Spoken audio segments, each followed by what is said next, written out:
Welcome into another live draft coverage here at the FFPC. I'm your host, Aidan LaCorey, joined as always by Dave Tripoli. And joining us for the first time, we're covering a Superflex Best Ball Tournament draft, Dan Williamson from the GOAT District. Dan, thank you for joining us. Yeah, thanks for having me, guys. What's up?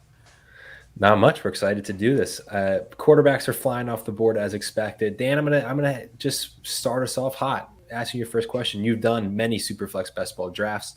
What is your strategy drafting in these? This is a $50,000 grand prize tournament, over $368,000 in the prize pool. What is your strategy when you enter these drafts? Maybe depending on where you're picking. Pretty much anywhere I'm picking. I'm going to take what the room hands me and try to find a way to make it good. So there's a lot, especially with the Superflex. There's a lot of different ways you can go, and some rooms are just quarterback mad early. Other rooms are a little bit more willing. The first quarterbacks are all going off no matter what. Like the first round is just going to be heavy quarterback.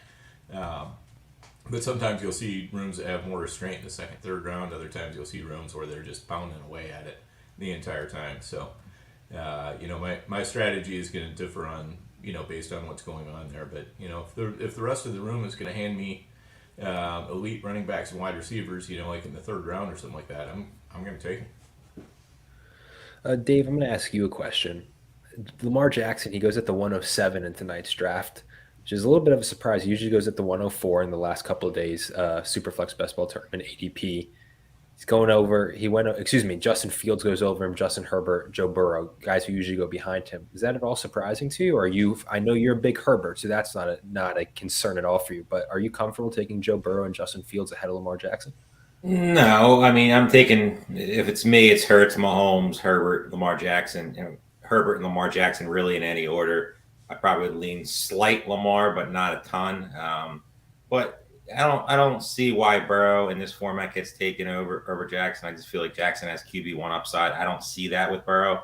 Not that I'm in any way downgrading Burrow, but Jackson has obviously the rushing ability, the offense, the new offensive coordinator. Ton of weapons on the outside. Mark Andrews, likely. I mean, this season is set up perfectly for Lamar Jackson. Dan, I'm going to ask you a real quick question because I know we heard Terp's thoughts on it. We had the Fantasy Pros live draft coverage just at 7 p.m. Going to not focus on the first round, but we kind of have to lead off the show. Dan, I want your opinion. A lot of running back news dropped yesterday, right? Dalvin Cook signed with the Jets.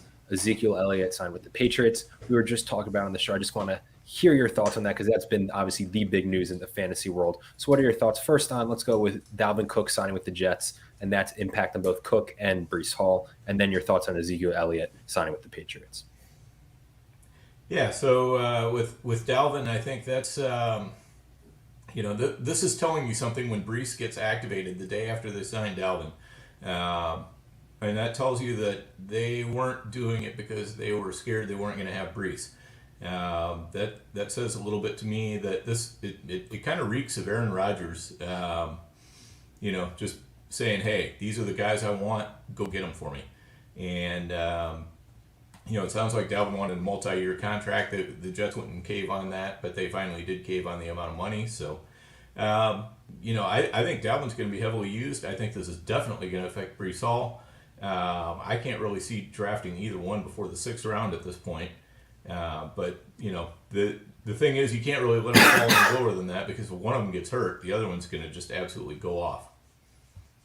So that would be the one. And then as far as Zeke Elliott, I think that's one of the better outcomes that could happen for Ramondre Stevenson. I don't feel like I would have much rather seen somebody who is more of a rusher and less of a receiver. Would have been a lot worse, I think, had we seen like Fournette or Hunt go there. That could have cost Stevenson a lot of receptions. Now, I know there are people out there who still think Zeke is a good receiver. There are people out there who still think he's a good blocker. I think he's tailed off in pretty much every Not me. Yeah, so I think he's tailed off in pretty much every area. But I think that, really the Patriots are looking for him to, use his nose for the goal line, get those shorty scores where Ramondre Stevenson isn't very good at all. And then, other than that, just, try to save some wear and tear on Ramondre so he can stay fresh all season. I'm going to ask kind of both of you. chat is kind of popping off a bit. A little surprise. Two really big surprises I want to discuss is in this draft, Kirk Cousins goes at the 112. He usually goes at the 209. I'd love to hear you guys kind of maybe possible thinking behind that pick or thoughts on that pick. And then Jamar Chase falls to the 205. On the latest he's gone in a Superflex best ball tournament draft in the past couple of days has been the 203. So this is the latest he's gone in the last couple of days in this format. So, Terp, let's start with you. I want to hear both your thoughts. But, Terp, I want to hear your two thoughts on just Kirk Cousins going at the 112 and then Jamar Chase falling to the 205. Team 12 had a golden opportunity to gain an advantage and just absolutely blew it. They had the chance to take Chase, take Tyreek Hill, take Cooper Kupp, St. Brown.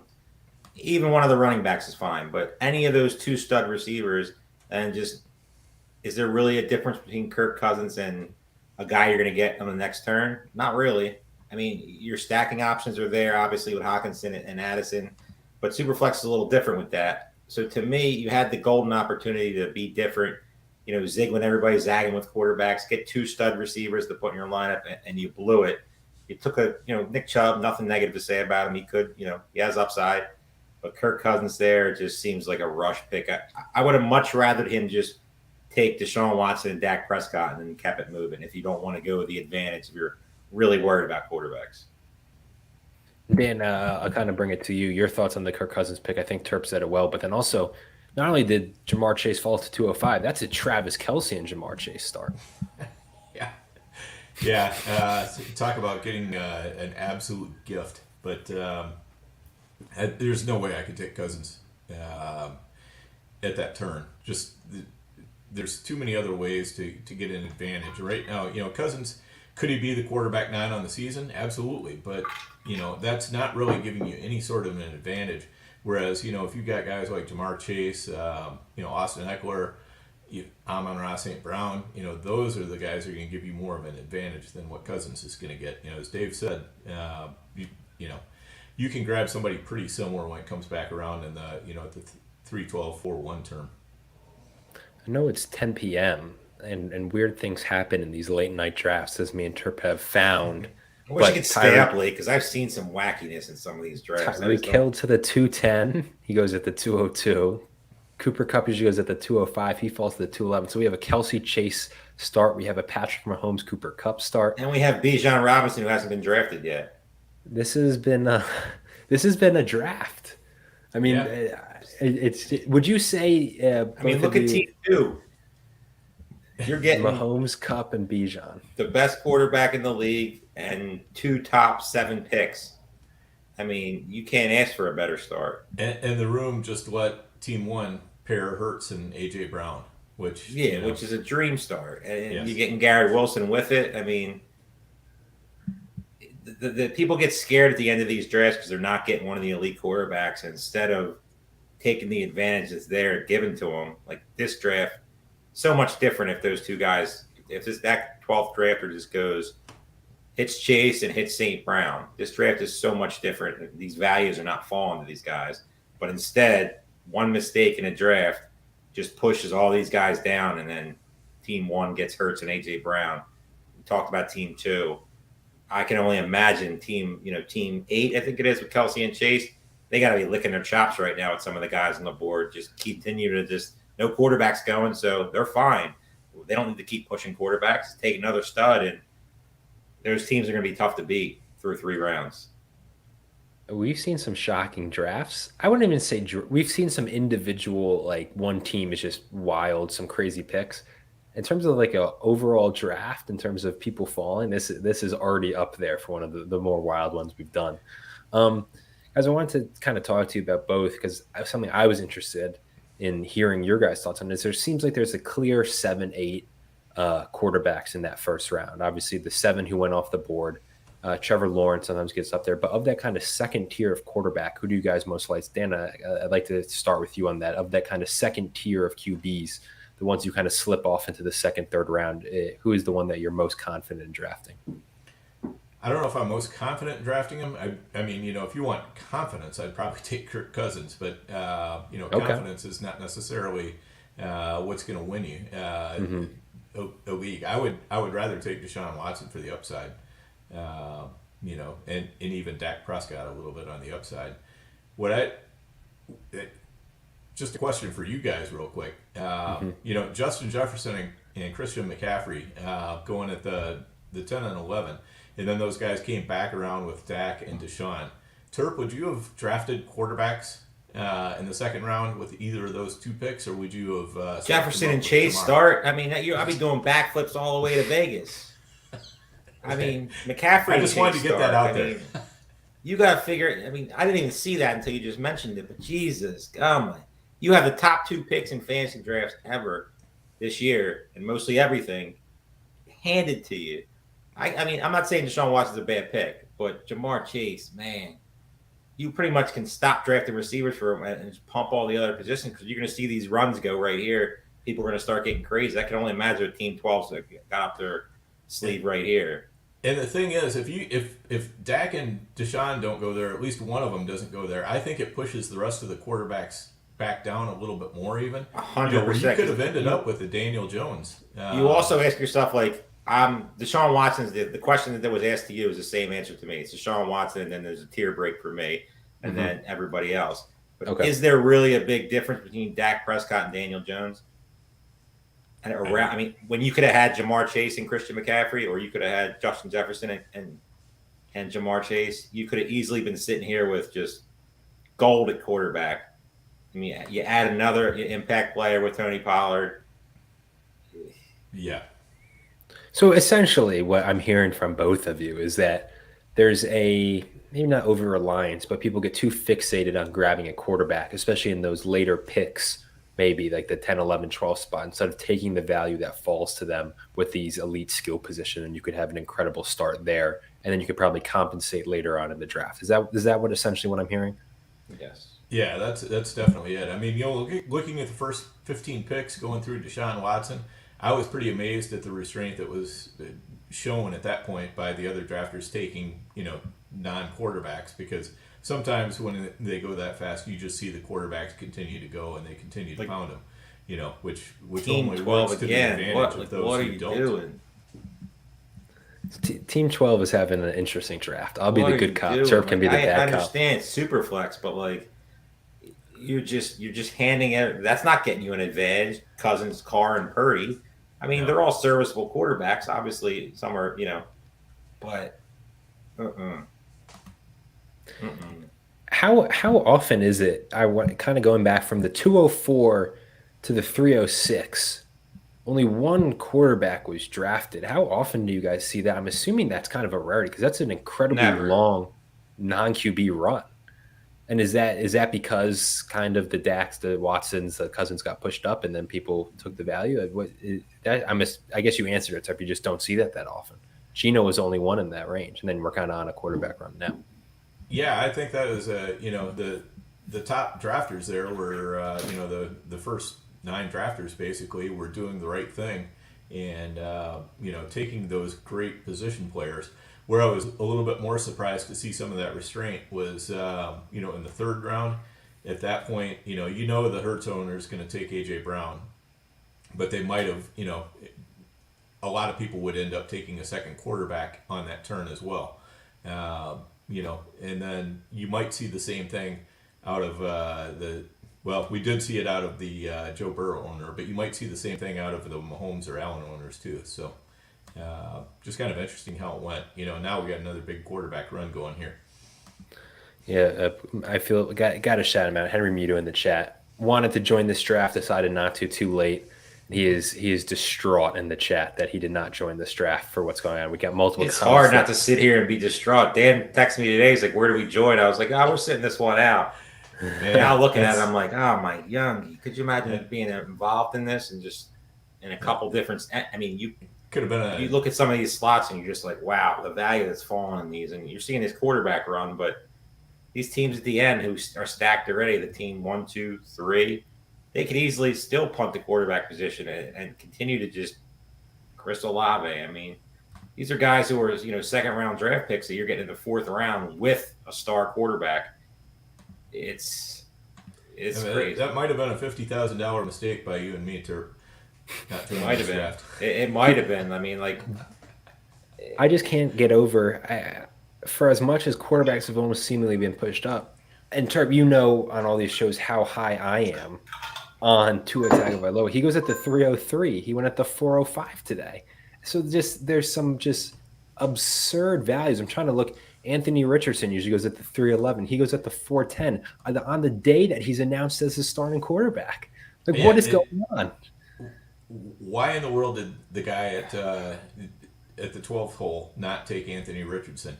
You got Kirk Cousins, Derek Carr, or Brock Purdy. You know, if you want to go 3 quarterbacks here, let's just say he wanted to have 3 quarterbacks in his first 4 pick. Why don't you make one of those Anthony Richardson? Why don't you make one of those a guy with some upside?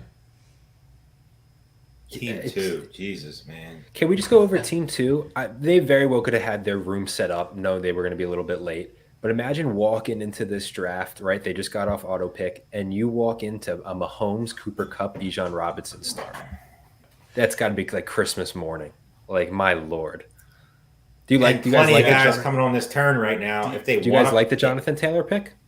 I'm not a Jonathan Taylor guy, but I know you're not, but relative. That first non-auto pick, I was intrigued. It's not the worst pick. It's probably still a little earlier than I would like to take him, because my concern with Taylor is he's going to sit out half the season. You know, he really only needs to play 6 games to keep his contract from tolling, and you know, so he could suit up for 8 games or something like that, and and then just say see you later after week 9. So I'm just not staying away. Yeah, I can't take him at that price until we have some clarity about whether he's coming into camp, because Taylor actually has the leverage where he can hold out and do that. Josh Jacobs has the leverage where he can hold out and do that. But you look at a guy like J.K. Dobbins, it was absolutely a foregone conclusion that he was coming into camp, because he's only played 23 games as a pro. And, he has to get out there and show that he can put in a full season and that he can do a good job as a running back, or he's not getting paid. So his holdout to me was ludicrous. As the value kept, as he kept dropping down the draft boards, I kept scooping him up. I'm like, I'm not going to see this value again. I just can't get over this board. I was just scanning the last 4, like the first 4 rounds. This is absurd. I want to go back to the start of the 4th round. He usually goes at the 412. He actually goes at the 402. But main event, Fantasy Pros, Superflex, normal best ball. Me and Terp are going to hype up our guy Jahmyr Gibbs to the moon. But Dan, you are not a Jahmyr Gibbs believer. The floor is yours. What is your reasoning on not being as high as Jahmyr Gibbs is? You like pretty much every other fantasy player. You might be one of the lowest people, or so you claim. I might be one of the lowest people on Gibbs. The thing is, I don't dislike Gibbs. I just dislike the price. To me, he should be going around James Cook range, not where he's going right now. I would much rather take James Cook at his price and then have a really good wide receiver where you're taking Jahmyr Gibbs. Otherwise, you're taking Jahmyr Gibbs, and then where Cook is going, you're probably taking a receiver that's much, much more crappy. We'll see how, kind of this board goes, but, it'll be interesting to look at that. The would you rather Gibbs plus the receiver late, or the receiver early plus James Cook late? Terp, I'm going to ask you a question. Kenny Pickett had a great, I think we touched on it briefly, I think Sunday night during our main event coverage. Kenny Pickett had a really good preseason debut. I know Matt Canada's still there, but are you projecting at all a year 2 jump? Do you like kind of his value goes at QB 22 tonight? I do. I mean, I think Kenny Pickett is a guy that's getting overlooked in drafts. He's definitely a best ball guy that I've been targeting a lot more, and obviously a backup quarterback in a fantasy pros, or possibly in the main event when I get cranked up in the main events here soon. He's definitely a guy I think has upside in that offense. I love the weapons. Obviously, Freiermuth, Pickens, Deontay Johnson, Najee Harris, I'm not the biggest fan of, but also Jalen Warren. I mean, you got plenty of talent there, and I feel like he's going to take the jump this year. I mean, do I think he has QB1 upside? Probably not, but I think he'd get up there, in the fringe QB1, like top 15, top 17 range. But he's going to give you some spike weeks. I think there's going to be some opportunity there with the receivers and obviously Freiermuth. So, yes, I think Pickett fits the Team 2 build, and they continue to march on. I just want to bring our attention. Team 2 is getting a bunch of love. obviously for their first 3 rounds. But team 8, Kelsey, Chase, and then Daniel Jones, Tua, and Darren Waller is just, to me, is just an unbelievably good start. I'm intrigued if you guys feel the same way, or if there's any other teams positively catching your eye in this wacky Superflex draft we have going right now. Yeah, that's a sick start there for Team 8. I also like what Team 10 is doing. They're looking real good right now. So yeah, I think those are the ones that are really getting the most out of this right now. I love what Team 1 has done. I mean, no real negative things to say there. Mm-hmm. Team 3, I think Josh Jacobs will be back sooner than some people do. Getting him with Richardson's a perfect QB2 in this format. Has plenty of upside. Obviously, if he does hit his ceiling, what some people think he's going to, with his spike weeks, with his rushing ability, with Josh Allen, I mean, that's a big advantage over the field. Obviously, getting Tyreek Hill and a potential tight end 1 and Mark Andrews. And if Jacobs is back and is 80% of what he was last year, that team's going to be there when it counts. Yeah, for sure. Can we talk about T. Higgins? Yeah, please. I'm shocked the Burrow owner took Mixon over him. I mean, I'm not the biggest T. Higgins guy, but right, it just seemed like I'm shocked he lasted that long. It was laid up like over Keenan Allen, over Calvin Ridley. I've thrown ADP out the window in this draft. There's no even point. 411 is what it usually goes at. These formats are all different. Like you kind of guys get lost a little bit because you're just so stuck on quarterback. You're staring at Bryce Young and CJ Stroud when you should be staring at, T. Higgins and DK Metcalf. So I mean, you have to really be able to know how to build a roster in this, because you can get caught and then you could reach for guys that you shouldn't really be reaching for, and then forget a value like Higgins or a value like DK Metcalf. Yeah, it is a strange draft unfolding. It just from the get-go, it just seems like guys are falling way past their expected ADP, and then a ton of reaches that you just wouldn't expect, especially with the builds that it seems like some people are trying to do. I think there were some comments in the chat. Maybe a good way is it looks like just some teams kind of panicked on the idea of getting multiple quarterbacks early, which is, I think, maybe a good word to describe it. As I said, T. Higgins, he normally goes at the 411. He goes at the 510 today. Team 10 continues to just draft impressively. Yeah. I mean, I'm guessing they probably go quarterback here. I mean, that would make a little bit of sense. Yeah, I think you might be right there. You don't want to get caught. I mean, you're trying to get 3 starting quarterbacks. I mean, especially with Deshaun Watson being your 1, you want to get 2 other guys, and they have enough talent. Ooh. So didn't do it. That's risky. He's rolling. Yeah, but that's a long wait. That's a long wait. I mean, there's not off the top of my head. You got Stafford, you got C.J. Stroud, Bryce Young, Tannehill, obviously Sam Howell, but I don't think I'm missing anybody But you've got team 1, team 5. They both only have 1 quarterback. So when you send it back down that way, you have 2 teams with 1 quarterback, and you have 5 teams with 2 quarterbacks that or 6 teams with 2 quarterbacks that you're going to have to run the gauntlet of. So I think there could be a quarterback run here that really hurts Team 10, but I don't know. He's rolling the dice, and for a tournament, sometimes you got to do that, and just be able to stack together these pieces like he's doing right now, and then roll the dice so you can come back. Pray Baker Mayfield as his QB3 gets it done. Yeah, could be.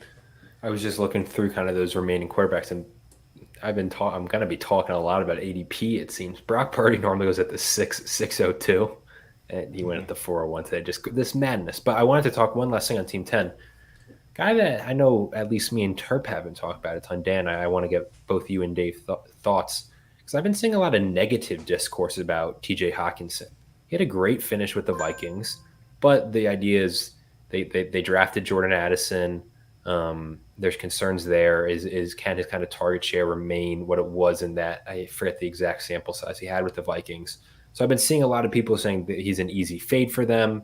It's going too high. What are both of your guys' thoughts, Dan? We'll start with you on TJ Hockenson this year. He's been pretty consistently going as that tight end 3.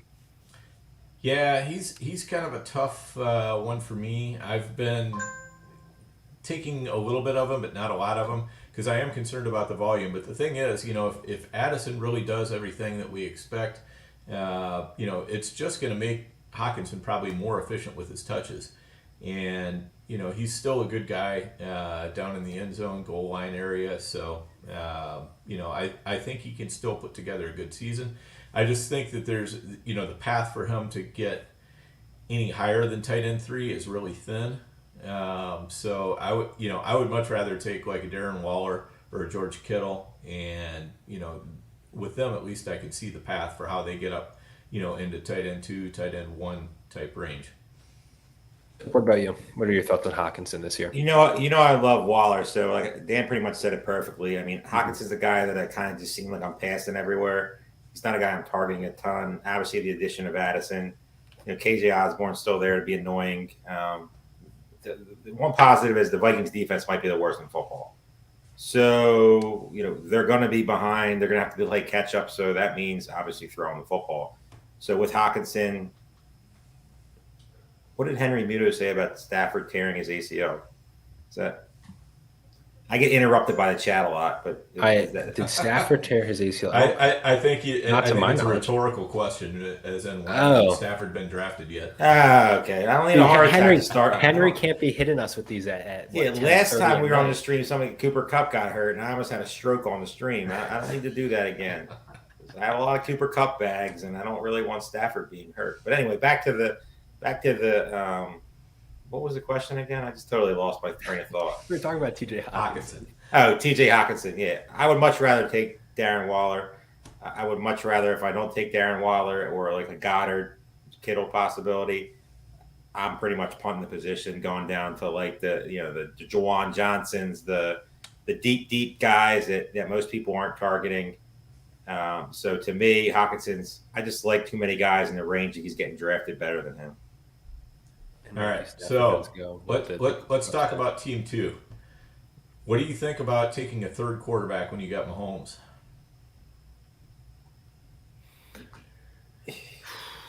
I don't hate it. I like because it you have Cooper Kupp. Yeah. So I mean, you have the stackability. Yeah, that's true. With it, that does make sense with the stack. It also playing a little keep away though too, because I was surprised that you guys had discussed it, but the Herbert team I thought would take a QB, especially after we talked about how Team 8 passed it, and now who knows here what Team 1's going to do. But kind of a lot of these teams with just one quarterback are all seemingly passing. It's definitely winnable, but I mean, I think you got to get a solid, and Team 1 has to take. I mean, they have a very, very good start to the draft, but taking a non-quarterback here to me is just way too risky. Because God forbid something happens to Jalen Hurts, which I pray never even thinks about happening. But weird things have happened. But like you got to get somebody in there because this great start you have could be ruined by a QB injury, and they happen every year. You missed a couple games, and you're taking zeros at the position because you got too cute. Yeah, I thought Henry Muto had a good comment there. If Team 2 had taken a position player in the 5th, it would have been unreal. I totally agree with that. Okay. Yeah, that to me was it was more the Pickett pick than the Stafford pick. Though as it worked out, that nobody went between Pickett and Stafford yet. What are the odds of that? Insane. Yeah, like these quarterback runs that we were on. I mean, and that's why you can't get after him too much for taking Pickett where he did, because he had to reasonably believe that the Pickens were going to be mighty slim at quarterback by the time it got back to him in the 6th. I really like what Team 3 has done with Josh Allen, Anthony Richardson.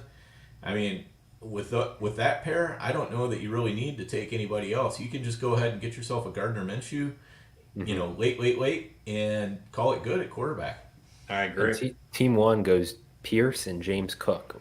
And just dangerous, man. Just dangerous. It feels like it's hurting that start. But would you say, obviously, they take Stafford, they pair him with Cooper Kupp, Dan? And I know what you're saying. I think Mac Nova in the chat said if they had just taken T. Higgins there, they would be looking fantastic. But maybe they made the Pickett pick that, as you said, they're probably assuming that more QBs are gone by the time it gets back. I don't think no shot they expected Stafford to be there. Yeah, it kind of makes you wonder whether a lot of people are listening to the broadcast here and they've slacked way off on quarterbacks. Yeah. It's just mind-blowing how these teams are continuing to, like, the Deshaun Watson team, even the Herbert team, like, you're getting a little risky here. I mean, I know there's still some guys out there: Stroud, Young, Tannehill. There goes one. It makes sense with Devontae Adams, I guess. You probably could have waited a little bit more on Jimmy G. Yeah. But it makes sense for the build. I didn't even mention Kyler Murray, but I forgot about him. But I don't know. That might be the best thing to do this year. I mean, I'm not a fan. I've never been a fan. I could see him not playing on any big dollar leagues. I can never see him making my team. Yeah, I mean, in a best ball where there's no waivers or anything, I can understand it a little bit more. And you hope he's kind of back. But running quarterbacks who tear an ACL, I don't really want any part of them until they've undergone a full season after the ACL. And the longer he sits out, and the worse if they're 0-5, 0-6, right, you could easily see a world where he plays 0 games and just tanks everything. So exactly. a guy we discussed earlier when we were kind of discussing Jahmyr Gibbs, James Cook has been going the last 2 days at the 807. Today goes at the 701. Dan, are you a fan of that? Yeah, I mean, James Cook at running back 20, I have no problem with that at all. I think I think he's going to get, James Cook is not a workhorse. He's not going to be, like some 3-down bell cow or anything like that. But, basically what you're looking for out of Damian Harris and Latavius Murray is for them to just, take a lot of that work that doesn't yield a whole lot of fantasy points. James Cook is probably going to get a ton of receptions. He's probably going to get some work around the goal line because he's shifty and elusive. And, so if he's getting those receptions, if he's getting even some work down in the, inside the 20 in the red zone, I think he's going to be a pretty decent pick. Quarterbacks going a bit in this 7th round. Garoppolo, Murray, Bryce Young, Sam Howell already off the board. I have to ask, you kind of mentioned Minshew. Just briefly, they reached a bit on Jimmy Garoppolo by the bat around, but I can kind of understand it, especially with Devontae Adams. With that team, are you feeling as though you kind of have to get Aiden O'Connell, Dan and Dave? Is that kind of a must late in these drafts, especially after his preseason performance and Garoppolo's known injury history? I think so. I mean, I think it's he's not going to go anytime soon. Most of these guys aren't even consider drafting him, so take a shot on a guy just to secure the room. I mean, they're going to be a bad team, and you could easily see Jimmy G getting the hook early in the season. So, definitely.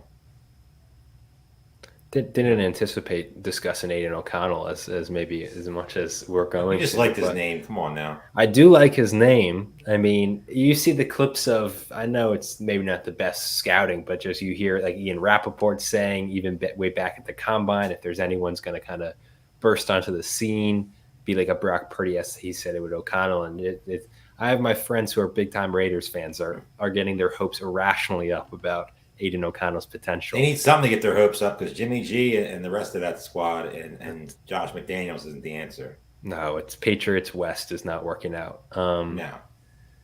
Looking at Team 11, they went McCaffrey, Dak, Waddle, Gibbs, DK Metcalf, Christian Watson. They've closed it out with Sam Howell and Mac Jones.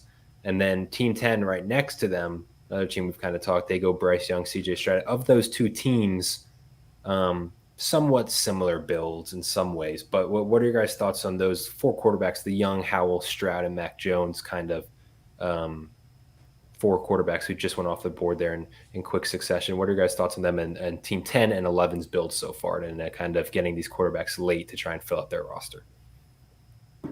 Yeah, I think I like what Team 10 did there. I would have taken Stroud before Young, but I know Young usually goes by ADP. So, I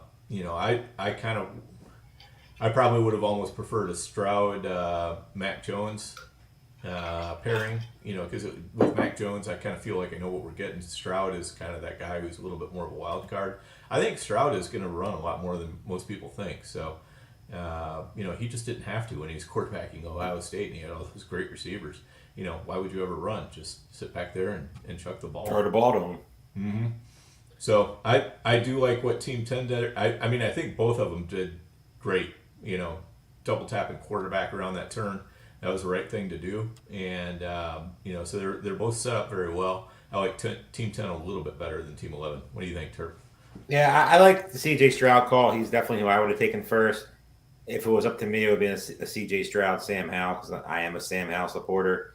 Obviously, to each their own. Their four of them are very similar, but I think Stroud is by far the best out of the four. Bryce Young is probably the fourth on my list that I would consider out of that group. I just don't like his skill position players. We saw him, his first game just get the piss beat out of him. That offensive line wasn't good, and I know they were playing the Jets, and the Jets are one of the best defenses in football. But I didn't like what I see. Terrace Marshall obviously being hurt is just another secondary weapon that is not at his disposal. He's not in Alabama anymore. We're talking about a rookie and Jonathan Mingo, who I like a lot, a veteran and Adam Thielen, who's getting close to Dusty territory, and DJ Chark, who has shown flashes but never has put it all together. So to me, Bryce Young is not somebody that's going to give me much upside. I'd rather take any of the three guys over him. Terp, it must have been a relief knowing that when you heard that Miles Sanders was already injured, that it wasn't for your team, as I'm sure that became a unfortunate preseason tradition that you had to deal with. But Dan, I'll direct the question to you. I've talked to Terp about it. Miles Sanders, if healthy, big if, seems like he has the opportunity to kind of lead that Carolina backfield. Are you at all invested? Because the ADP is okay. Terp shaking his head no. I know how he feels. Dan, I'm asking you how you feel.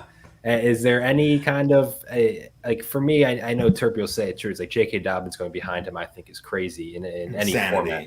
Yeah, but insanity. That Dobbins pick is just what I mean.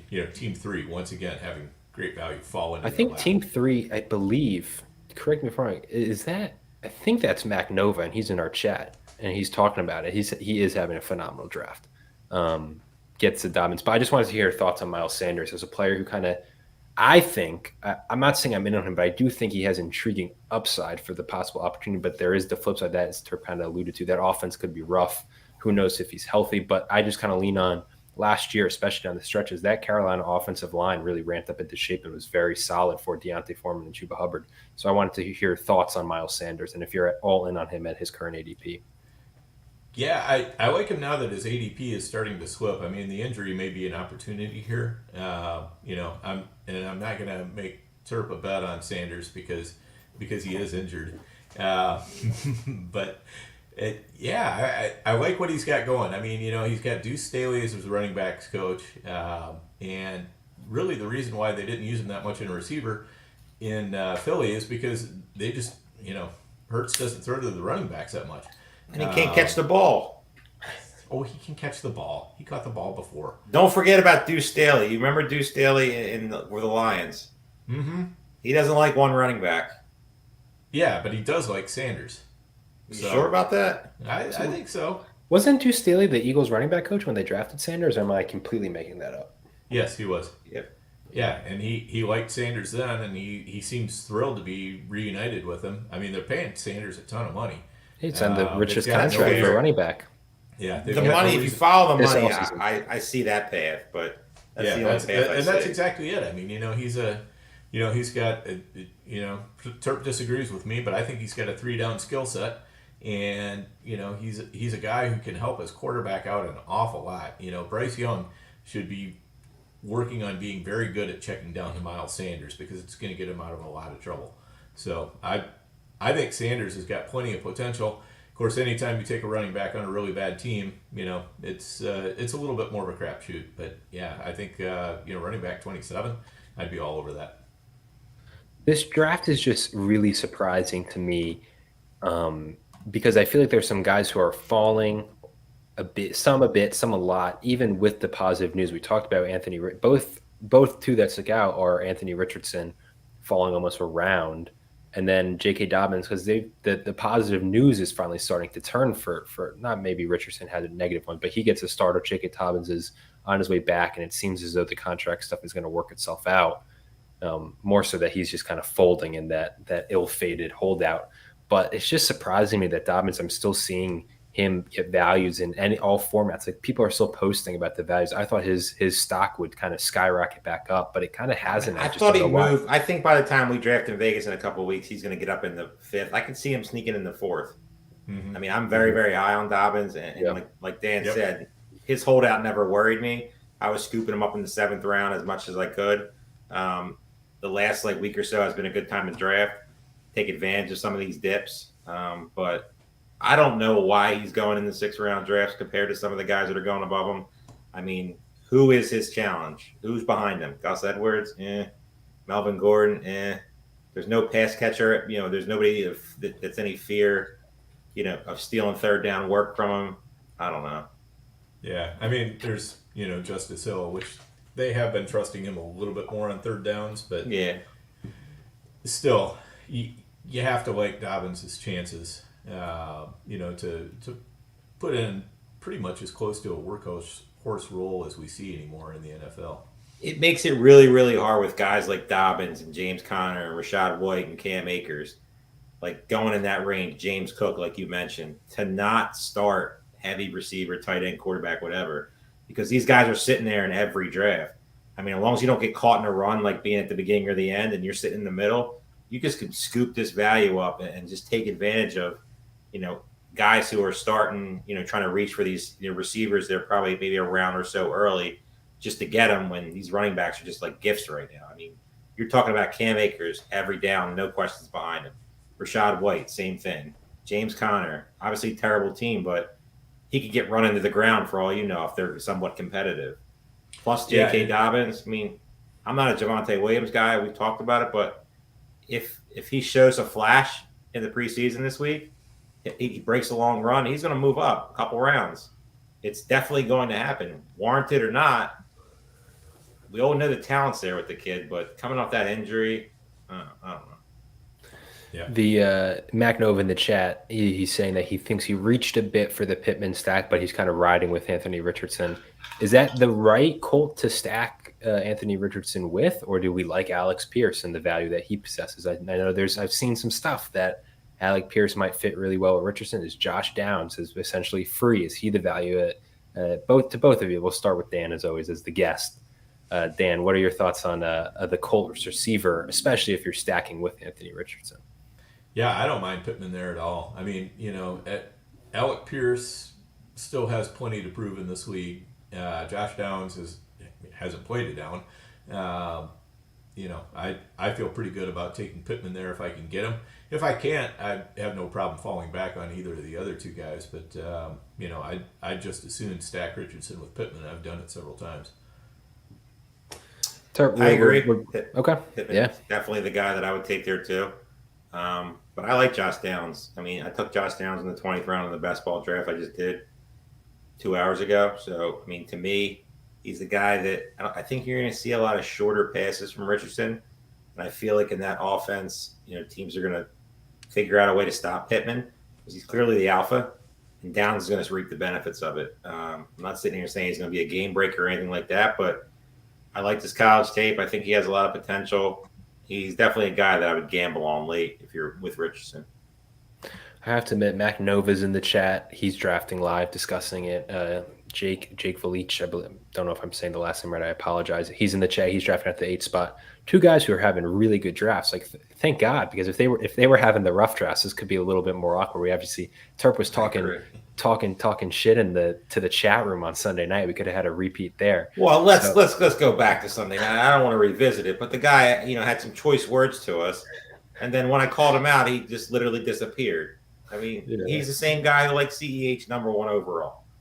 I mean, don't come out and say that we're idiots, and just come on, enjoy the show. You want to make fun of me when I say something goes wrong? I mean, Cortland Sutton last year. Anyone can come on here and rip on me 24/7 about Cortland Sutton. It happens. That's why we come on these shows, we make predictions. Sometimes they don't work out, but be respectful about it. Let me tell you, Dan, it adds some spice to the 17th round of our main event draft that we were. Oh man, I don't ever look at the chat either. I never stare at the chat. All things considered, I see the questions afterwards. Come on, confess, Aiden. How much did you pay him to put those comments in there? Oh man, when I tell you we were discussing like Jalen Hyatt and Terp's going like, yeah, I'm high, like the situation. Hold up, is he talking about me in the chat? Are you calling me a clown? And I'm just like, I'm just sitting here going like, who is this guy? And then I looked at his name and I realized who it was. A couple years ago when CEH had that big Thursday night game, he was touting him as the next Walter Payton, and we all know how that worked out. So All we all this make being predictions. said, Some of them don't work out. Don't come on here calling people names. I mean, we're all adults here. this was a compliment to both Team 3 and Team 8 for not only being very active in the chat and discussing their picks, but also doing a sensational job so far.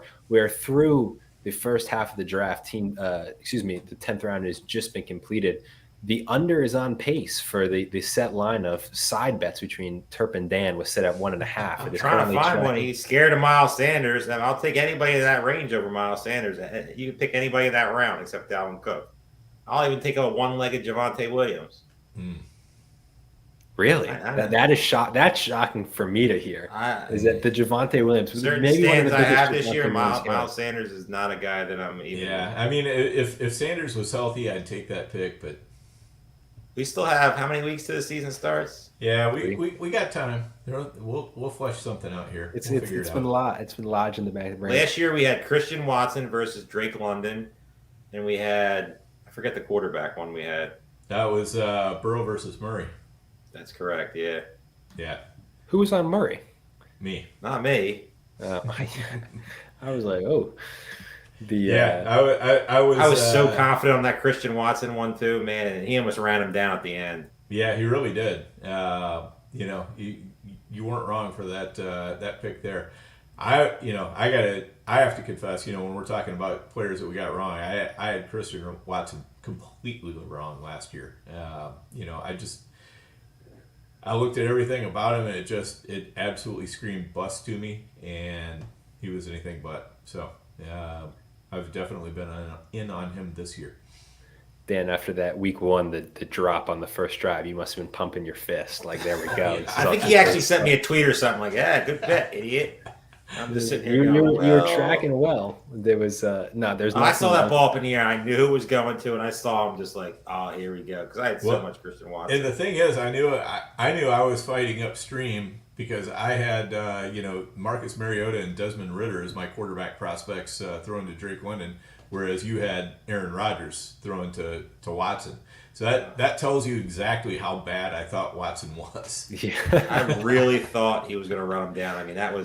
He missed all those games and then came back, and then, oh man, I thought it was his time, and he just fell a little short because Drake London was pretty consistent last year. Terp was doing a little chirping when Watson went on his tear there. I was running a little scared there too.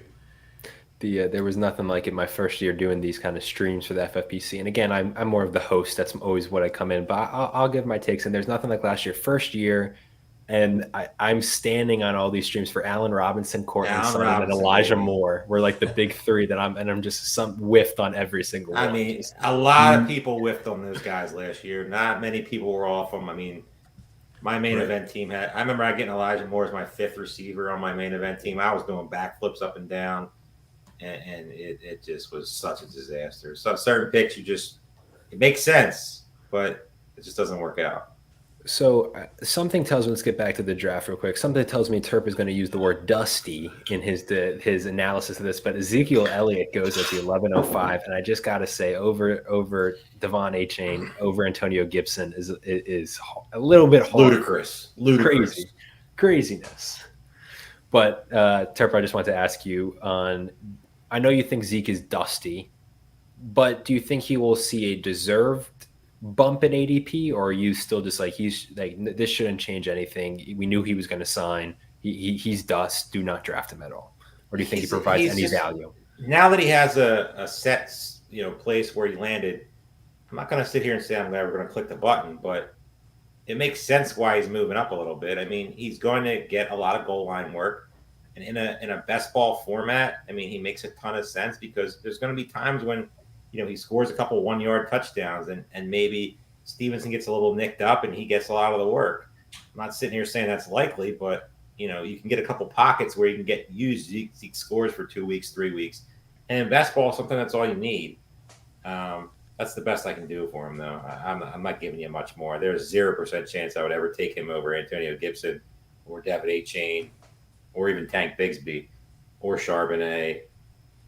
I mean, we talk about Jerick McKinnon. I would love to hear Dan's take on Jerick McKinnon because I haven't heard a single soul in the industry, on any show, on anything, talk about Jerick McKinnon.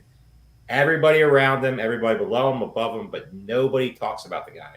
The guy literally won people millions of dollars last year, and now it's like he does not exist.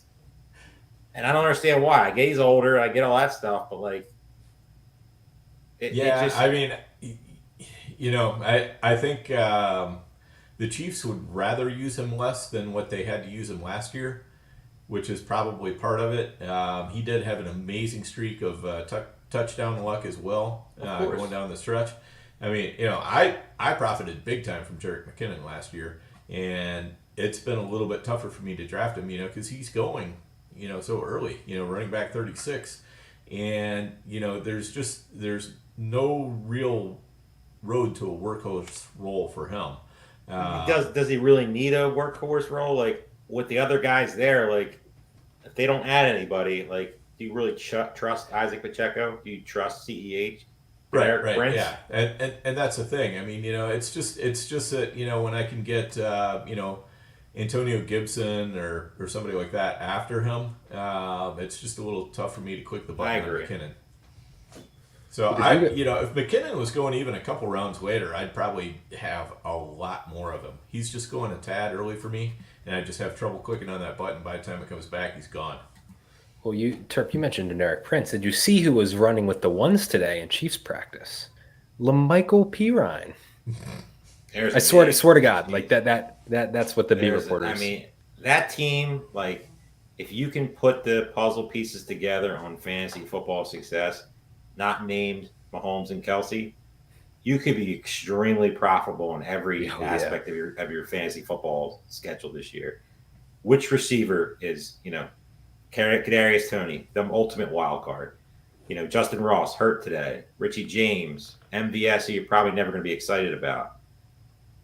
Then you have the running back position we just mentioned: Pacheco, CEH, your boy, Prince, McKinnon. I mean, your boy, please. I love how much you love CEH. So me and Balky have a thing going on. We have a side text going on. Anytime we're on a show and CEH gets drafted, we have to make a reference back to you. I hate that guy so much. I know, but then we do it for you. I hate Clyde with a passion. But you're right. Your point, not to get sidetracked, Clyde, is they have the weirdest mismatch of just names. Correct. It's gross. I mean, I love Sky Moore, but Sky Moore is the name that I think is kind of becoming the most. He's getting steamed a lot, and but he's still not steamed that far. It's still not bad. Yeah, I like where he's going. I just don't want him to move much farther. You can look back on some Sky Moore drafts and see where he was going, and that's where it kind of hurts to where he's going now because the value could have gotten him. But Dan, I want to hear your thoughts on kind of the Chiefs and who you like from that offense. Yeah, I'm more interested in the cheaper guys. I mean, I'm going to have some Sky Moore just because I don't want to be sitting around without any. I already got my Kadarius Toney bags in early before the injury, so I made sure I paid a little more than everybody else. You're very welcome. So I don't know. I mean, I think realistically what it comes down to is it's Kelsey, Mahomes, whoever's in it running back, and then it's sort of everybody else, and it's going to be a rotating cast. I mean, we're sitting here going, well, Sky Moore is for sure a starter. Okay, well that's great, but that doesn't mean that he's not going to be coming out of games, and they're going to be rotating guys in and out and everything else. So I think a lot of these guys are going to be a little bit more tough to start in managed leagues. Season, in the best balls, like way this, different. It's easier. It's easier to click on Sky Moore. It's easier to click on Richie James, those guys. But I don't know. In the managed leagues, it's going to be a little tougher to make that pick. I know, as a personal level, I just feel like personally, because he's not, again, you're getting him super late. Marcus Valdes-Scantling feels like a guy to me, like he was last year, just built for a best ball format because there's just going to be some weeks where he goes off 3, 113, and 2, and that's the stat line. But that's going to be win you a week right there. I feel like he's probably a great value. Even Terp's shaking his head, but he's not a great player. Elsewhere. I don't know. The problem is everybody talks about that 3, 113, and 2, and it never happens. Seems like it almost never happens. Yeah. Like last year, I just pulled him up real quick. Please do. He had 3 wide receiver 2 weeks, and all the rest of his weeks were wide receiver 3 or worse. Well, he's not a good football player, so that describes a lot of that. He's going at the 16-11. I had to look it up in this format, the Superflex basketball tournament. But yeah, it's just as you said, the Richie James buzz is growing. There's just so many gross names on that offense, and you always think that one of them is one of them is gonna become fantasy reliable. I can see them making a small trade for a guy and bringing somebody in too, like a KJ Osborne possible. Like, I'm just using a random name, not anybody like with any substance behind it, but not that the Chargers would ever trade Josh Palmer. But what'd you say? You stay away from my Vikings turf. Speaking of go trade my guys off.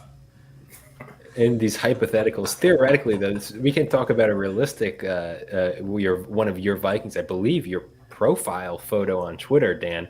I think Jake Leach said in the chat that he said he should have drafted Mike Evans instead of Jordan Addison. He has too much Addison. My question to you: is there a thing as too much Jordan Addison? I mean, I don't know if there's such a thing as too much Jordan Addison. There is such a thing as maybe too early Jordan Addison. I do not believe there's any such thing as should have went Evans over Addison. I'm sure that has to be reassuring. I'm trying to find the chat was. I need more Addison. I'll be the first to say, like, looking through today, I did a little portfolio, study as we get, into heavy drafting season, and I drafted Addison in my best ball draft today, and he's definitely somebody before he gets too expensive that I need to start clicking that button more. Yeah. So let's, you can make the case, if we want to chase a rabbit here for a second, you can make the case that Christian Watson actually kind of made Trey Lance.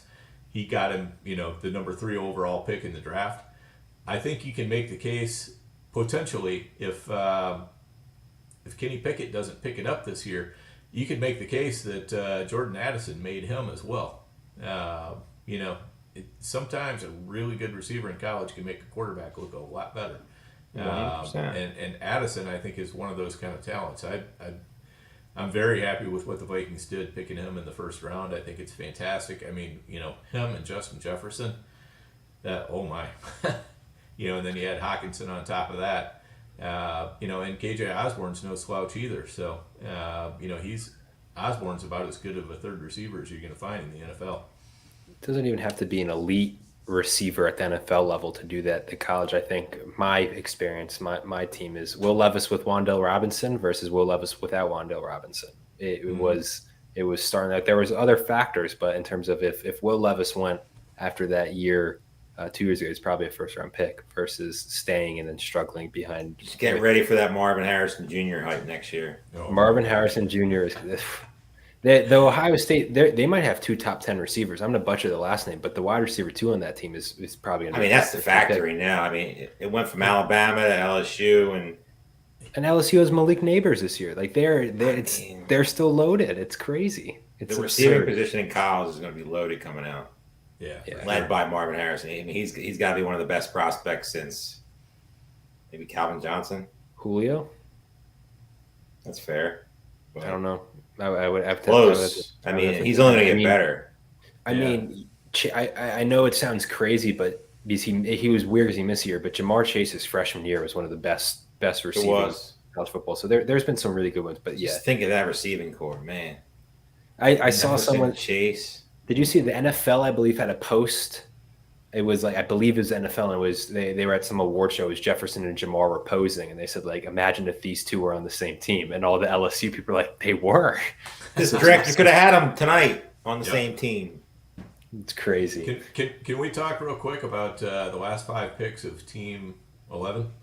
Yep. What do you got, Terp? Give me your thoughts. Absolutely love every single one of them. I'll zoom out again. Absolutely fantastic. Yeah. I mean, and top 6, you can keep going. Nothing wrong with Zay Jones there either. Right. Yeah, exactly. I mean, Team 11. It's very well JSN. together.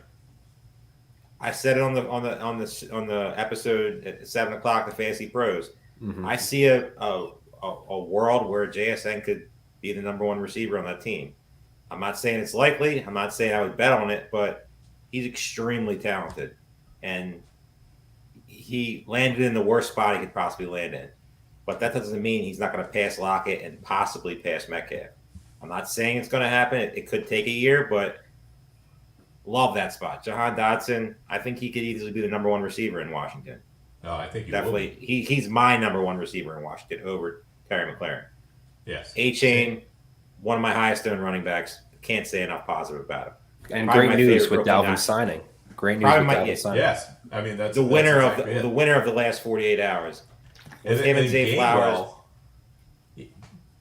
Go ahead. Gainwell, Bigsby. Mm-hmm. I mean, I'm not the biggest Bigsby guy, but he's getting a lot of positive press, and the coaching staff seems to love him. I do love ETN, but I'm still Anything drafting happens to Bigsby ETN? because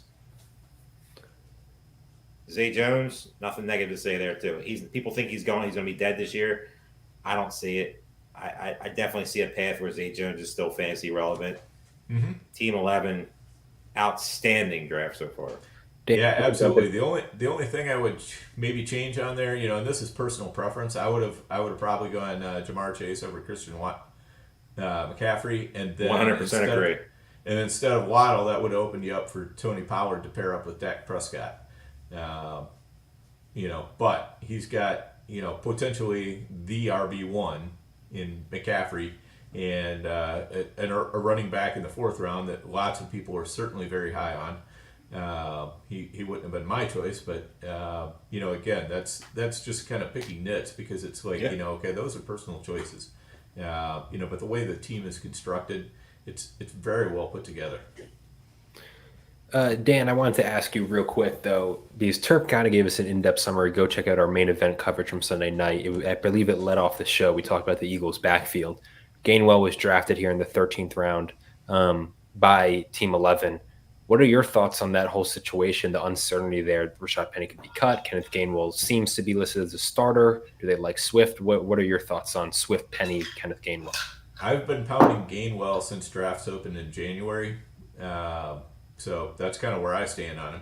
And that's, of course, before I knew that Penny was coming. That's before I knew that DeAndre Swift was coming. All I knew at that point was just, hey, here's a guy that, the coaching staff loves. They gave the rock to him a ton in the playoffs, and they in the Super Bowl, he was the guy. Miles Sanders. So that told me that he was going to probably, I didn't think people would be drafting him very high, and they haven't been. And so that told me he was probably going to have a better role than what people expected. And then you take two guys, Rashad Penny, who has not been able to stay healthy yet in the NFL, and DeAndre Swift, who also can't stay healthy and has not found a coaching staff yet that he can't piss off. What's not to like there when you get the third guy who is capable of filling in for either one of them? It's like that's just like almost the dream scenario for a late round running back. That's exactly what you want to see. And Henry Muto in the chat, he was in just going back to our conversation. He was talking about, I think, all the way back to when you were saying Christian Watson made Lance. Look at who the Niners could have had Chase at number 3. I was just want to say, look at the last like 8, 9, 10 picks after Trey Lance. Look at all of those guys. Everybody can sit here and say that now, but it's just. Oh no! I'm not saying like they do it, like they might very well do it again, but it's just absurd. Quarterbacks win Super Bowls. People are always going to try and get the guy. A lot of times it fails miserably, and the jury's still out on Trey Lance. I would love to see him get a fresh start somewhere else, because it doesn't seem like it's going to ever happen in San Francisco. So I'm Tampa Bay. I'm offering a late round pick right now and giving him a shot this year and seeing if I can strike lightning in the bottle. It seems like the perfect fit. The more time goes on, the more and more I'm convinced all those early reports and even those right before the draft, all the movement. Kyle Shanahan did want Mac Jones at 3rd overall, and that was a 100% did. Yep. Speaking of Trey Lance, I wish I could remember who tweeted this today, but somebody added together all of his high school, college, and NFL pass attempts, and it was less than what Geno Smith had last year alone. That's crazy. Looking at his like games played in the last, I think it was like 3 or 4 years, it's like still in the teens. It's just because he only played one season at North Dakota State, and then the COVID canceled it, and then obviously sat his rookie year, and then gets hurt in game 2. Just a disastrous start to his career. You almost feel for him, and then Kyle Shanahan hates him. It's just the the comments today, Brock Purdy is a starting quarterback unless he like melts off the face of the earth. Versus every season how we talked about Jimmy Garoppolo as though he had no interest in Jimmy G being the starting quarterback. It just happened that Jimmy G always got it. Just crazy that Brock Purdy is their guy.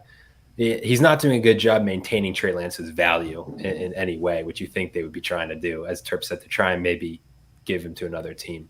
But that's neither here nor there. Terp, I heard you guys talking in the Fantasy Pros draft earlier today about him, but Kendra Miller hurt.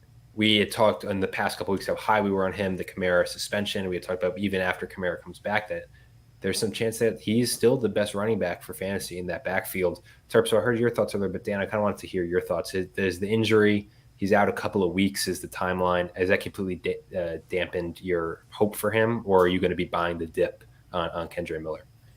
Yeah, that's a really tough situation for him because his main opportunity is going to come in weeks 1 through 3. And, if he wasn't a rookie, I'd say, yeah, as long as he's going to be back in time to start the season, great. But, when you're a rookie and you miss that much camp, that's tough. I think this really kind of set up a little bit better for Jamal Williams. Kendra Miller, I think where his opportunity is going to come is if Alvin Kamara really just doesn't have that much gas left in the tank, and then Miller can come on, towards the middle of the year and close out strong. That's kind of where I would see that happening, and I think that's, it's possible, but I don't know. I want to like Miller. I love the talent. I'm just having a hard time finding the path where I can, spin a narrative that I really believe in. I'd like to go actually all the way back to round 10. Two guys we didn't talk about. Actually, I'm not even going to talk about Baker. I don't really care. I want to talk about Ryan Tannehill. And obviously, he's not a sexy pick. They drafted Will Levis. Malik Willis is having a great camp, and he seems as though he's actually going to be the QB2. But at some point, we've seen Tannehill put together some really good fantasy years, even though last year was just kind of a disaster. Traylon Burks is hopefully healthy for the whole year. They added DeAndre Hopkins. They still have Derrick Henry. And at some point, especially in a Superflex draft at QB 32, is Ryan Tannehill maybe a good value? Because I could see him. Like, I don't know if Will Levis is ready. Malik Willis got benched for Josh Dobbs in the critical game last year, although he's made strides this year and we knew he was a project. But essentially my question, I'll start with Dan, is Ryan Tannehill almost too much of a discount? Like the guys he's getting drafted around and near, I think he has a chance to outperform a lot of them. Drafting Baker Mayfield over Ryan Tannehill is definitely a choice. Well, yes. Yes. I honestly have Tannehill ahead of Garoppolo, Kyler, Desmond Ridder, Baker Mayfield.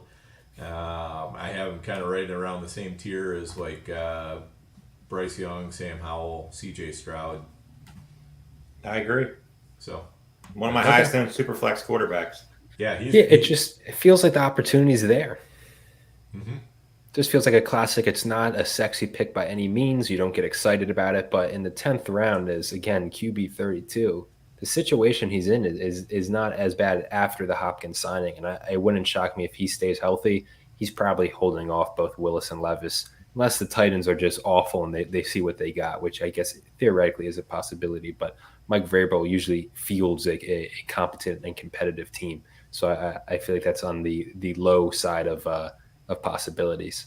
Guy I want to bring our attention to, Rondale Moore goes at the wide receiver 59. Not a great first week of the preseason for him. I know some people early on in this process had talked about him and his upside. I know Terp's been very open, and I agree with him that the Cardinals' offense is going to be bad. They're going to be down.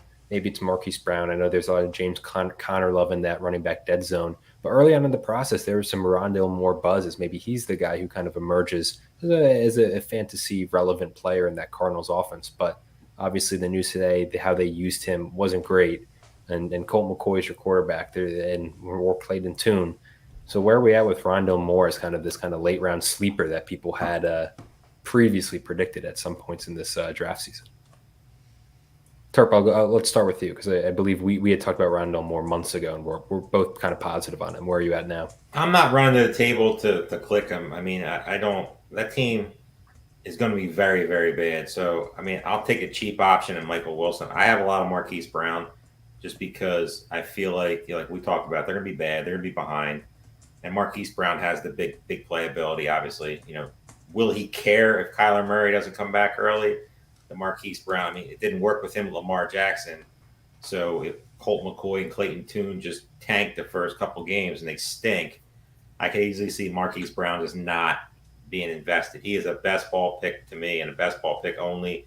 He's not a guy who could ever click the button and start him during a managed league. Rondell Moore, I like him. I mean, I've always liked him, but health has always been a question, and inconsistency has always been a question. And I know a lot of sharp guys are on this year, where he's getting drafted, but I'll have some of them, but he's not somebody I'm going to run to the table and pound to get. A great comment in the chat going back to Tannehill is Mac Nova said the issue with Tannehill is whether he starts in the fantasy playoffs. Otherwise, he'd be going around Stafford, Love, and Pickett. Dan, do you want to discuss maybe that possibility, which is kind of what we discussed, is who knows how the Titans are and who they're starting in those fantasy playoffs? Yeah, I guess I don't understand that line of reasoning at all, because it's pretty clear to me that Tennessee is in it to win. They're looking around at the rest of their division going, why can't we win this thing? Mm-hmm. They've really got Jacksonville as their main competition, and they've kind of had Jacksonville's number a good bit over the past few years. So I think they're a team that's going to be in it probably for a wild card all the way through the season. I don't see any reason why they would be benching Tannehill. If the season goes that far off the rails, then you're gonna have people who drafted King Henry and Burks and Hopkins and everybody else that are going to be a lot more mad than you are for taking Tannehill at quarterback 32 or whatever. Just want to say, dedication personified. Another team that we've commended on this stream, Team 11, is in the chat talking. It is 5 a.m. in Germany where they are drafting. So that's respect, man. That's respect. Oh, is that MP60D? Yep. Yeah. He's Team DC 11? Yep. I'm loving his team. He's he's a great guy. He pops into the Goat District chat a good bit too, and he's a sharp guy. I mean, if you're waking up at probably 4 a.m. And you put a draft guy like that is because I would be clearing cobwebs. If you see me drafted at 4 a.m. or 5 a.m., I give you permission to come to my house and just take your car. I'll be right under you. Just run me over, please. That's too early to draft, even for psychos like us. No, that is dedication personified. As I'm looking at, a lot of respect to that guy. Absolutely. I want to talk to you because it's always exciting early on in this preseason, especially to kind of discuss these backfields in flux with uncertainty, because some of these values could be league winners. Dan, your thoughts on the Bears backfield? Is Khalil Herbert separating himself for you? Or are you in on Roshan Johnson at the upside? Is Deontay Foreman, as he kind of slips in the past couple of days, you're going to maybe be buying a dip, as I know some people are, because there's some people out there who think Deontay Foreman is the guy to own in Chicago. Where are you at in that backfield? Yeah, I think people are pushing up Khalil Herbert a little bit too high. Nice little catch and run he had in the first preseason game, but you're not going to get that much yak all the time. And we were talking with Chad Schroeder last night on the Goat District podcast, and one of the things he was talking about is when you watch preseason games, a lot of times teams will put in a running back, and they're not necessarily going to use them the same way in actual games, but while they've got them in a preseason game, they want to use them on all facets of the game. So, they'll leave them in on passing downs, downs where they might need to block, downs where they're going to be rushing, whatever. So they want to see them kind of in all situations. And, that could have been the case with Khalil Herbert, what was it, Sunday? Whichever day it was. So, I think that might be reading a little bit too much into it. I certainly like Roshan, and I think Deontay Foreman is a very underrated running back. And it may just end up being a three-headed monster. Best ball like this, I have a little bit more confidence drafting those guys in managed leagues. It's a little bit tougher. Sorry about losing the draft board there. Hotel Wi-Fi is always an adventure, so lost it there. You never know what you're gonna get with that Wi-Fi. Absolutely not. Not the best Wi-Fi to be on for a multitude of reasons, but we recovered quickly. Dan, I wanted to ask you, as resident Vikings expert, obviously Alexander Madison is a presumed starter.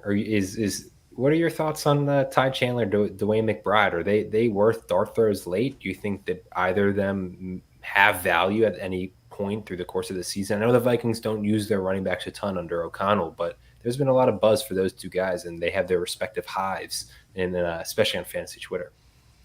Yeah, I'm probably a little bit more in on Chandler because he's had some time to learn the offense. Madison's one of those guys that I just he's really hard to pick because I just don't think he's got a lot of juice. But the thing is he does a lot of things that the coaching staff really likes. He does not lose yards. He puts the team in more positive situations, but he just doesn't have that juice that you want to see for fantasy. So he's a little bit tough. Ty Chandler, I think, has a lot more of that juice, but he's also a little bit undersized. So he's not going to be able to stand up to a huge workload. But out of all of them, I think Chandler is probably the one with the best chance this year to show up. I think if Madison was out for a couple games or something like that, Chandler would probably handle more of the high value touches, and you'd probably see McBride coming in, and just kind of filling in, Zeke Elliott style, shall we call it. Third question for you. Baker Mayfield, Kyle Trask, or I'll throw in Trey Lance. 3 quarterbacks all on Team 5's roster. Who starts the most games for the Tampa Bay Buccaneers out of that trio? Solely saying that because you think... Personally, but it's going to be Baker. I mean, I think Baker starts the most. I mean, they have enough talent in that terrible division to sneak a couple wins in there. I mean, Baker's not winning you anything. Neither's Kyle Trask. I don't believe in either of them. So if they're 2-2, 1-3, that could be good enough to be a game or two back, early in the season to where they're not going to just tank the season, because they seem like the perfect fit for one of these top quarterbacks coming out next year. They have the skill possession players, obviously with Evans, Godwin, young tight end and Otten has some potential. Rashad White's not going anywhere. Offensive line's a little older, but not terrible.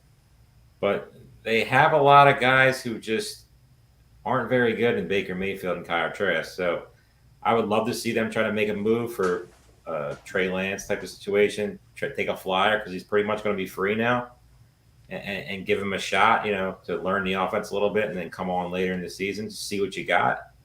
But yeah, I think it's Baker, and I'm not in any way confident about that. Dan, question for you. Are you surprised at the gap between Romeo Doubs and Jaden Reed? And do you think there should be that gap? Or are you saying that those two guys should be getting drafted way closer together than they are?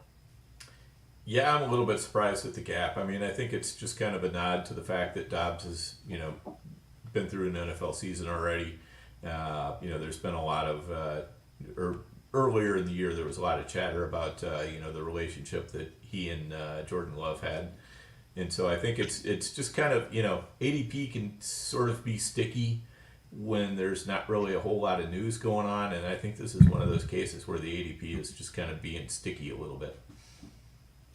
Yeah, I mean, I think we saw very early in the process, right after the NFL draft, Reed was pretty close to Dobbs. And then as training camp, some early storylines emerged, and they've been kind of stuck as a 4 to 5 round difference. But I was intrigued by that because you would think with the capital used on Jaden Reed, and Romeo Doubs had an okay season. I mean, he got banged up, but he had some okay performances. But a 4th round wide receiver who, by all kind of advanced metrics and stats, didn't perform anything too crazy. He's getting kind of a lot of love compared to the Packers' 2nd round pick that they invested in. Terp, I want to kind of direct your attention as we're kind of bouncing around these late picks. I kind of like getting your opinion on all these late flyers. Jake Ferguson. I know Kellen Moore's gone. I know that the Cowboys, who knows how they're going to use their tight ends, but he had a pretty good preseason debut, if I'm remembering correctly. I'm pretty sure he was solid.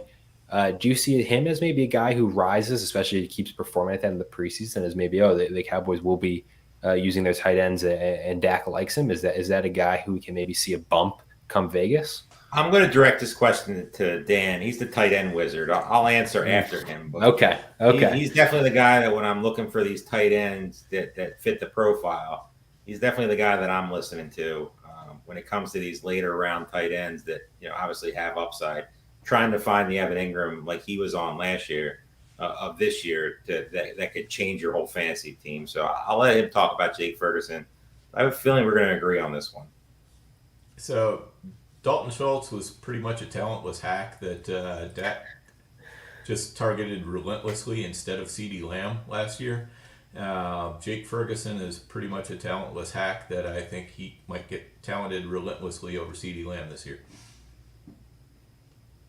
Yeah, pretty much said the same thing. I will draft some of Jake Ferguson, but he's not a guy that I'm like pounding the table to get to. I like a lot of other guys in this range. Does that mean Dan? Because now I'm intrigued as a tight end wizard. That is a phenomenal title to own. Of these kind of late round, because we always say there's always that one tight end who kind of comes from nowhere, finishes as a top 5 tight end. I don't want you to give it completely away, but who are maybe a group of guys that you're focused on this year in these later rounds that you think have the potential to be that guy this year? Yeah, Jake Ferguson is definitely one of them because I do think that he is going to get a lot of targets. If those targets appear, if I see in the first couple 3 games that Dak is targeting him, 5, 6, 7 times every game, that's great news for Ferguson, and he's probably going to be a good pick, and probably somebody you can start if you don't have a more elite tight end. Hayden Hurst, I think, is probably going to get a good number of targets just because there's not really anybody else. We talked about Carolina's offense earlier. Hayden Hurst is probably going to be one of the few guys that Bryce Young can really rely on. I like Luke Musgrave a lot. I think he's starting to fly up draft boards. Flying up draft boards. Yeah, no doubt about it. I mean, I was just absolutely loading up on him in the very late rounds on these standalone best ball drafts and also in these Superflex tourneys.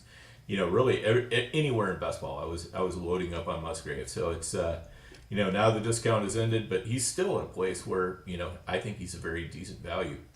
And I think out of Hunter Henry and Mike Gesicki, one of them is probably going to end up doing really well. Maybe both of them, because I just don't really know that the Patriots have that much talent at wide receiver. So, we've seen the Bill O'Brien offense with the tight ends, and so I think they'll get used a good bit as well. There's 2 guys I'll ask you about, 2 tight ends, since you are the wizard. That's my name. I gave it to you. Juwan Johnson and Kate Otten, both drafted by Team 12. I feel like they both catch the eye, especially Juwan Johnson. Obviously had a good start to the preseason. Looks to be in sync with Derek Carr. But Kate Otten's always been a guy that I liked. And like we talked about, it's Evans Godwin. But after that, Kate Otten could easily be the third, not named Rachaad White on that team. Yeah, I think Otten's pretty intriguing. And, it kind of comes down to how much is Baker going to target him. He didn't always do a great job of targeting tight ends in the past, but I do think that he is one of the more talented players on. So he's going to get a decent number of targets. Considering where you're drafting him, I think he's going to be a real value. And Juwan Johnson, I also like because Derek Carr does like targeting tight ends, and Juwan Johnson has had a lot of, there's been a lot of a smoke screen around him because they added Foster Moreau. They just added Jimmy Graham. So it's like there's all the, and there's also Taysom Hill. But Taysom Hill is like the only tight end who never actually plays tight end. So Mike Gesicki begs to differ. Mike Gesicki begs to differ on the tight ends who don't actually play tight end. But yes. No. I get it. Gesicki and some of those guys definitely play in the slot a lot, and so will Juwan Johnson, for that matter. I don't really want my tight end blocking that much. No. If you're blocking, you're not receiving. So, Juwan Johnson, I think is, with all the other stuff swirling around him, I still think he's the best value tight end on the team. You mentioned a bit ago, Dan, about how you're kind of in on Henry and Gesicki because maybe one of them emerges. You don't love the pass catchers in a best ball format. if you're taking one Patriots receiver, Juju, Tyquan Thornton, Devontae Parker, who would it be out of those trio? I might be missing one more, but of the Patriots receivers, who you're taking? It's kind of gross to say it, but I'll take Juju. None of them are great, but I I'll think take none of the above. that you have to. I'll take Juju, but I hate that offense not named Ramondre Stevenson and Hunter Henry this year. Yeah, it's not going to be a fun offense, and you can't even say, in my opinion, that they're going to be down in a lot of games, which is possible in that division, but there's also a chance their defense just keeps them in some really just sluggish, like 13-10 games, and just there's nothing. It's just Patriots are a fantasy wasteland. Nightmare. It seems. I want to know who's going to win the kicker battle there, because that's the guy I want to be drafting. I don't even know who's even bad. Like, that's the worst part about like fantasy pros drafts in the main event. Like, I could not tell you kicker battles whatsoever. After a while, it gets real dark, and I'm just like, is this guy the kicker on the team? And just hope that I'm right. Yeah. Well, Nick Folk was, he's automatic. He's been such an easy pick because, nobody likes the Patriots. Nick Folk is kind of a guy that everybody's a little bit tired of or whatever, So I've been able to get him for the last couple of years, for a lot cheaper than what his production was. But it's going down a dark alley. We're talking about kickers. Yeah, I know. Yeah, it's the 19th round to get our heads looked at right now. Yeah, they drafted this Chad Ryland guy, so it's possible they might give Folk his walking papers. So. I do think Folk could catch on somewhere else, but I don't know if I'd be near as interested in him if he wasn't on the Patriots. So, I'll say this on Kicker Talk is getting into fantasy football in elementary school and then in the middle school. Really, the Steven Gostkowski picks by your boys when you guys were 12, 13 was absurd draft capital was used on Steven Gostkowski with those Brady teams. Tucker just out of control. Oh my God, it was absurd. I don't know how we got to kickers. I'm taking a kicker, Daniel Carlson, money. Patriots West over there with the Raiders. That number one kicker. He's going to be money this year. We got to get off this topic. I'm starting to fall asleep. We're in the 19th round. I'll talk about Austin Hooper. Please talk about Austin. I don't want to talk about Austin Hooper. Can the Raiders even score enough to get Carlson field goal attempts? That's what I want. They're going to be behind a lot of spot. Carlson's not the guy that I'd be targeting at the kicker position. Richie James at the 1906. We'll talk about that because at some point, is Richie James and the buzz maybe surrounding him real? I know we talked about MVS earlier. You guys are both kind of out on him. We talked about Sky Moore. You guys have mentioned Richie James, but I was wondering if you guys could go maybe into more detail in these last couple of rounds on Richie James and maybe the possible opportunity presents. If Richie James had a different name, he'd probably go about 4 rounds higher.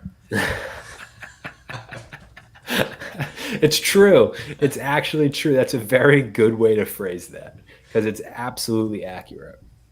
So, yeah, I think he just suffers from, too bland of a name because he's actually a pretty good receiver. So he was good for the Giants. I mean, he wasn't, fancy superstar, but he's going from Daniel Jones to Patrick Mahomes. I mean, with a lot of questions at the position.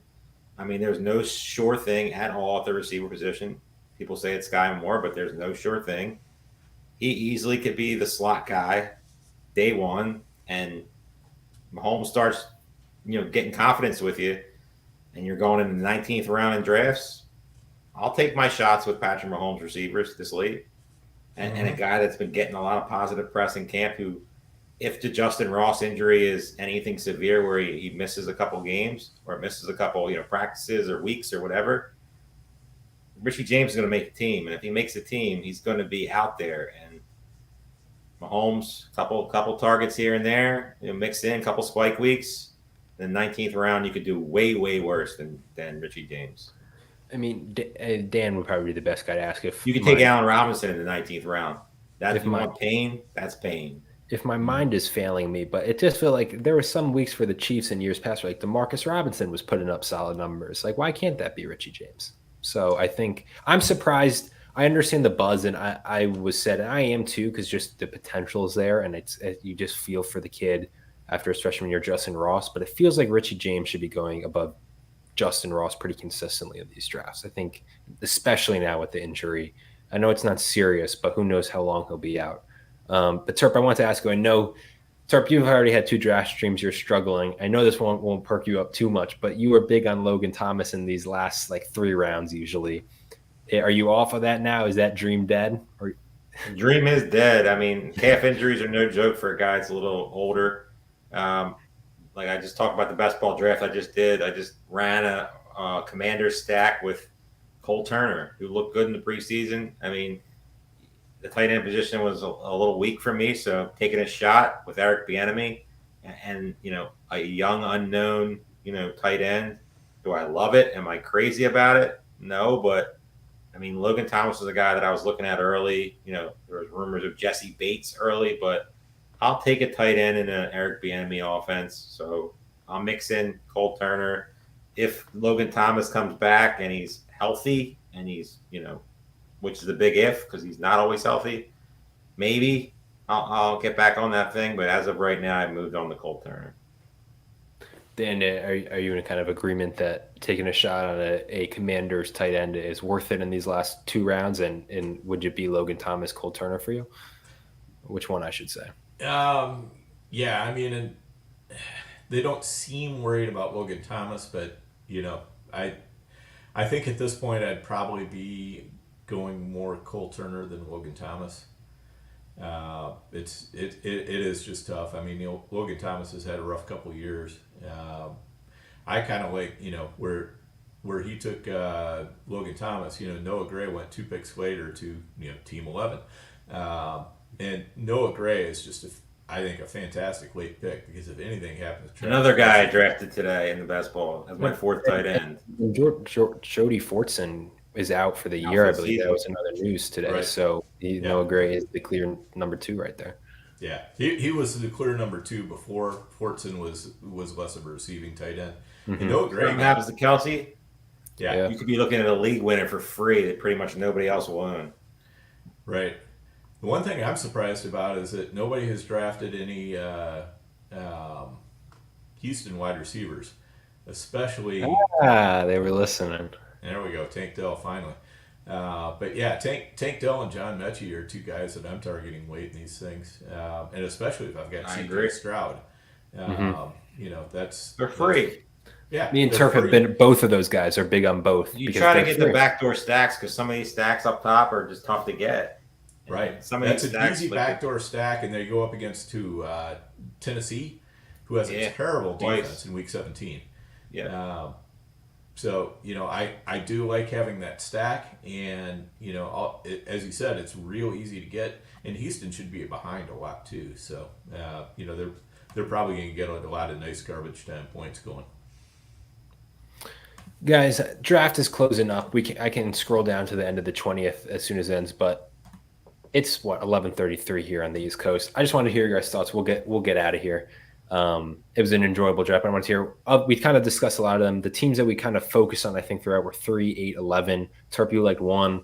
Any teams stand out to you, just real quick before we get on out of here, or multiple that you thought had phenomenal drafts? I have about 17 rounds showing here.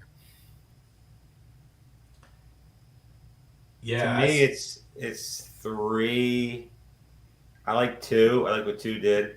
3 is my favorite. I also like 11, 8. I mean, we talked about these teams. Mm-hmm. I think number 1 got a little cute, the quarterback position. I mean, Desmond Ritter's your quarterback 2 is dangerous. He could easily be benched. I mean, there's a world where Taylor Heineke takes over that job early in the season, and then you're just stuck with 1 quarterback, even though he's the best quarterback fantasy-wise in the league. So to me, it's 3 very, very good team. Team 11, Team 8, Team 2. Team 12, ask for a refund. Team 12, you are the rake. Dan, any teams stand out that Terp didn't mention, or are you just kind of agreement on those teams? No, I think you pretty well nailed it. I do like 3 a lot. 3, 8, 11. I think you can. Those look like the toughest teams to beat to me, and all of them did a really good job structurally. How they put their drafts together. Team 8, especially with the 3 tight ends. I mean, that's a lot of times a hard path to win by when you've taken one wide receiver through what 8 rounds. Yeah. So that's a little bit tough. But again, in best ball, you can kind of make that work if you stack the right guys in late there. And so I think he's got an interesting shot to do that. And also, when you know that you're likely to put a quarterback into one of your flex spots, it really only means you have one more flex spot to fill. So it kind of makes it a little bit easier that way. When you have 3 tight ends, you've got to figure they're probably filling that one flex spot other than the quarterback. And so really it's just, you need 2 wide receivers and 2 running backs. Dan Williamson from the GOAT District, we thank you for joining us. So you can follow him at Overhyped Sleeper on Twitter. Terp, as always, big night for you. 2 drafts. We appreciate you as always. We'll be back. I get prepared for the draftathon coming up. I'm gonna need to. I don't drink coffee, so I got to figure out some different options to keep myself awake. 5-hour energies, just be pounding them away. I can't do that anymore. I don't want my heart to blow up. We'll be back Sunday night. Me and Terp will have more main event coverage. The High Stakes Fantasy Football Hour will be on Friday night. And then the following Tuesday, Derek Brown from Fantasy Pros is joining us for a live Fantasy Pros draft coverage. So a lot cooking. And then next Wednesday, Austin Martin is joining us, and maybe even some more guests will be having a live Dynasty draft and covering that for the first time, a Dynasty draft. So we have a lot cooking live draft coverage-wise. We appreciate everyone in the chat. As I said, we'll see you guys Sunday night. Thank you to all, and happy drafting. See you guys.